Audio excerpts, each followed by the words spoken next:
Bonjour, bien chers frères et sœurs, et bonjour à mes enfants dans le Seigneur. Je suis le pasteur Nguyen Manassé de Côte d'Ivoire, résident au Canada.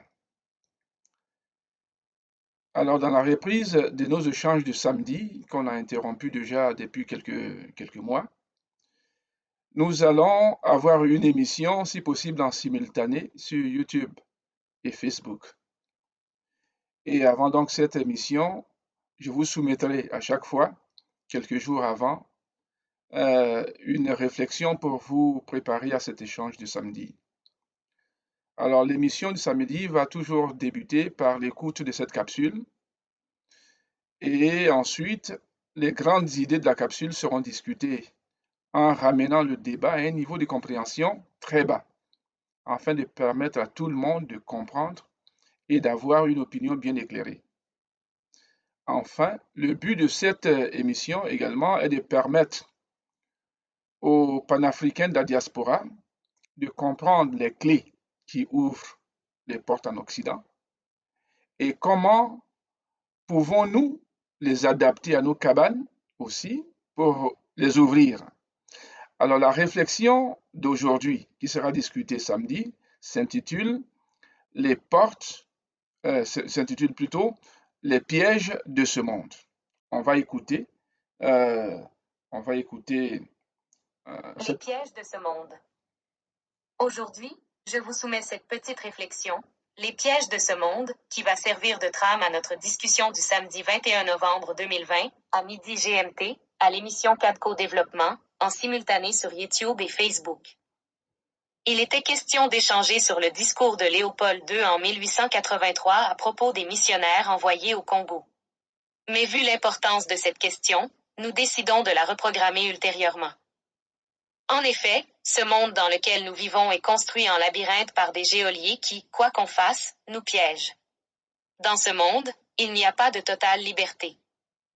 Lorsque l'esprit descend, il entre dans une maison symbolisée par l'union de deux êtres humains, masculins et féminins, qui créent les conditions physiques de l'esprit. C'est notre premier piège. L'enfant naît donc dans une famille où il a une mère et un père biologique qui guident ses premiers pas à partir de leurs expériences limitées. Ces murs qui donnent à l'enfant un sentiment de sûreté et de sécurité, de protection et d'identité individuelle, finit par être à bas âge déjà, une camisole de force que l'enfant veut défaire, lorsqu'il entre à l'école, où on lui apprend des choses plus vastes et plus approfondies. Par la scolarisation, nous entrons donc dans le deuxième piège. Mais en même temps, cette scolarisation nous introduit dans une interaction avec un grand nombre de personnes comme nous, à l'école et dans notre milieu de vie. C'est notre troisième piège, la socialisation. Dès lors, des groupes de référence vont se multiplier dans la société, parmi lesquels la religion et la spiritualité vont nous embastiller. Notre quatrième piège. Où la religion va nous faire espérer et tandis que la spiritualité va nous connecter à la source de l'esprit qui se manifestera. Ce qu'il faut comprendre ici, c'est que chaque piège érige à un certain moment des murailles de protection, de sécurité, de sûreté et d'identité individuelle. Mais tôt ou tard, ces mêmes murailles deviennent des prisons en chaîne à cause de la restriction des libertés individuelles. Alors la question qu'on pourrait se poser, la vie est-elle pour être bien vécue ou est-elle pour être vécue totalement? Prenons un exemple, supposons que vous avez une entreprise qui a un personnel très qualifié et qui fabrique le meilleur produit au monde. Pensez-vous qu'une telle entreprise va durer longtemps pour jouir de sa réputation? Bien sûr que non. Une telle entreprise ne durera pas longtemps car, dit-on, la force d'une chaîne dépend de son maillon le plus faible. Or, dans cette entreprise, il existe plus d'un maillon faible, commercialisation, finance, comptabilité, administration et informatique sont faibles.